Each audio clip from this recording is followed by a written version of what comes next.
চলো এখন আলু সেদ্ধটা কিভাবে মাখবো। তো এখানে আলু সেদ্ধ করে নিয়েছি, পেঁয়াজ নিয়ে নিয়েছি আর একটুখানি ছোলা দিয়েছি। আমার ঘরে ছোলা ছিল কিন্তু ছোলা ভেজাতে ভুলে গেছি।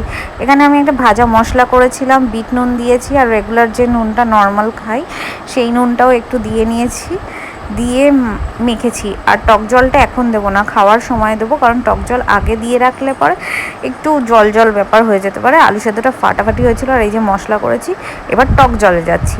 তো টক জলের তেঁতুল আমি ভিজিয়েই রেখেছিলাম, তো এখন তেঁতুলটা ভালো করে জলের সাথে মিশিয়ে নেব।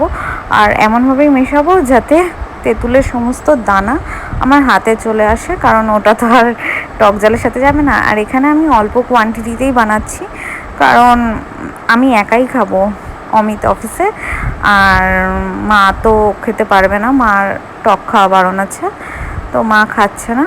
তো আমি আমার মতো করেই করছি, অল্প করে।